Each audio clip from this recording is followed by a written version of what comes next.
Hey everyone, Tim Schofield here. And Apple announced their new AirPods, the AirPods Max. And no, they're not the wireless earbuds as you come to expect from AirPods. They're actually over-the-ear style of headphones with active noise canceling and, of course, wireless. I have pre-ordered a couple of different colors, so expect content from me very soon. Be sure to subscribe so you're notified when those go live. However, the big talking point of these headphones is the price point. They are priced at $550, which is well above any other wireless active noise canceling headphones in that category. I am curious to hear your thoughts, but I also wanted to kind of give mine because I think some people around different forums and such are getting the wrong idea of why these headphones are priced so high. For example, I will be unboxing the Sony WH-1000 XM4 headphones, which have been one of the leaders in the wireless active noise canceling headphone space. I have been using last year's model, so I haven't had a chance to actually try these, which is why I want to try them leading up to the AirPods Max release, so I have a reference comparison point. With that being said, it's pretty fair to say Sony, Bose have been the ones to lead the charge in this category of headphones at the price point that they offer them at, which can be $350. Now, I picked these up for $275 on sale, so I could have gotten two of these for the price of the AirPods Max. So how exactly can Apple justify charging so much for these headphones, and why are they charging so much? And realistically, when it comes to design, they're very unique. You can definitely tell what type of headphones they are when you see them. And don't even get me started on that carrying case. That is pretty brutal looking. Regardless of what you think about the design and the looks of them, they're very unique. And I think that's very important for Apple's branding. A couple ways they could justify it in the wireless headphone space is by having much better active noise canceling and superior sound quality. And I'm talking a decent amount better sound quality, a clear difference between these type of headphones. And even if both of those are better, it's tough to see them being substantially better. It's still difficult to justify that $550 price tag. And even if Sony were to release the exact same headphones that Apple is releasing, it would be very tough for them to charge that much. But there's a reason that Apple can charge as much as they are. And this brings me to the main point that I'd like to touch on that I think a lot of people are missing. I did see in a lot of forums that people were saying that maybe Apple's trying to go with the monitor route, how they went with their XDR display, pricing it higher than other consumer monitors out there. But then when you compare it to reference monitors, those are going to be much higher than their XDR display. And that might partially be true, but I think the biggest key that people are missing is that Apple is definitely a status and fashion brand. Specifically with AirPods, you wear them on your head. There's something that people look at and see. And with their original AirPods, they went with a very distinct design. People could know that they are AirPods when they saw them. Again, since the AirPods Max have that distinct design, people are going to be able to recognize them when you're wearing them. You are wearing these headphones. It is more of a fashion item as opposed to a monitor. So again, regardless of sound quality, active noise canceling, the status of a brand that Apple has is just different than one like Sony. So just keep that in mind with Apple's pricing. They were able to get a huge buzz around their headphones by pricing them at $550. And with that buzz brings that status symbol. So those are my current thoughts on Apple's AirPods Max. Drop a comment, let me know what you think. Again, more content coming soon once I actually get the AirPods Max. But for now, let's go ahead and unbox potentially the best wireless active noise canceling headphones you can get right now, the Sony XM4 headphones. Here are the XM4 headphones from Sony, specifically pointing out wireless and noise canceling. Those are the two big ones that I personally look for, especially when you're out and about.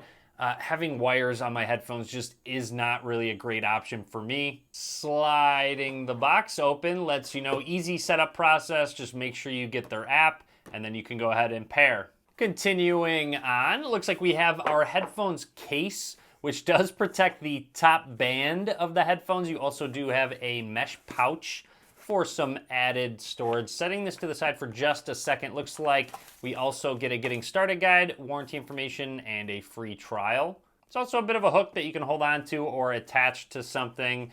Let's go ahead and open up our case. And inside should be all of our extra goodies. Nice felt feel to the inside here. And our headphones that do fold up completely so they can minimize the space they take up. In the compartment on the right side here was a few different things. First of all, an in-flight adapter. So if you are watching something on the screen in front of you on a flight, you can plug this on in and it adapts so you only need the one plug. Kind of nice that they included that. Continuing through, 3.5 millimeter to 3.5 millimeter jack, just in case you run out of battery, anything like that. And a USB Type A to USB Type C cable for charging. Again, nice you're getting a few extras that you might not see in the AirPods Max. Moving on to the Sony XM4 headphones, let's take a close look. First of all, first thing I noticed was how light they are. These actually do not weigh very much. A close look at the right ear cup. It twists but also goes in and out depending on your head shape, and also some nice padding for added comfort. And on the right ear cup is where that USB Type C slot is for wired charging. And then moving along up towards the top, you also have some padding here. It's a little bit more firm than the soft feel that the cups actually have. Quick note, on the right ear cup is where your touch panel is for things such as play, pause, skip, volume, and a few others. We'll touch on those in just a second. And then on the left ear cup, down at the bottom is where your headphone jack is, power button, and a custom button. I have the Sony Connect app. Let's go ahead and power our headphones on and start the pairing process. It does recognize it right away. You'll see up at the top, hitting the next button. There we go, register new headphones, tap to register. They just recognize it right away. I could have just tapped that icon. It actually had my email address, so I swiped it away. All right, they are now connected. You can make them yours. You can actually activate different voice assistants. You have access to Amazon Alexa or Google Assistant. A few features you can turn on, such as adaptive sound control, which will determine what setting you are in and change the sound based on that. We're all set up and ready to go. Really easy, but it is installing an update. But while it does that, let's run through the app very quickly. With sound, you can turn on or off that ambient sound control. There is noise canceling, so if we do want to turn that on, we can crank it all the way up to 20, and you'll notice there's a lot of different settings from 0 to 20. There is also an optimizer to personally optimize that noise canceling, a different equalizer to customize the sound you're hearing. Another nice feature you can turn on is connecting two devices automatically to these headphones. You can change the function of the custom button on the outside of the headphones, where pressing one time can be noise canceling, ambient sound, long press, noise canceling, optimizer, or you can switch it over to something like the Google Assistant or Amazon Alexa. Now, I'd like to take a quick look at what these look like while I'm wearing them, along with testing out the touchpad on the side for music controls. You can also answer and end phone calls.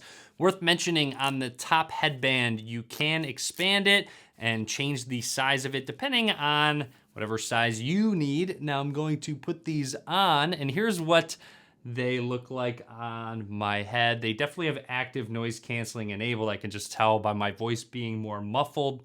So now I'm listening to some music. Let's test out the touch controls again, only on the right ear cup. So while it's playing, you double tap the ear cup and it will pause. If I go ahead and swipe forward, it will skip to the next song. And then if you swipe back, it'll restart the song, or swipe back twice to go back to the previous song. And then if you swipe up, it will start to raise the volume. See that volume indicator going off?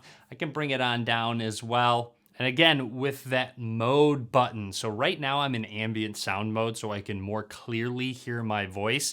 Ambient sound will let in more noise. And then you can also turn that ambient sound control off, which is going to make it just be like as if you put your headphones on. It's not actively bringing in more noise. And then if you press it again, it's going to turn on that actual noise canceling and drown out that noise around you. I do have very high expectations for the XM4 headphones. I will be doing a lot more testing with them, so I do have that total benchmark leading up to the release of the AirPods Max, so expect a lot more content coming soon on those. Be sure to subscribe. I hope you enjoyed the video. Be sure to drop a comment. Let me know what you think about AirPods. Maybe if you are just not going to even consider them and just stick with maybe some Sony's or Bose headphones. Be curious to hear what you have to say. Be sure to give this video a thumbs up. As always, guys, thanks for watching.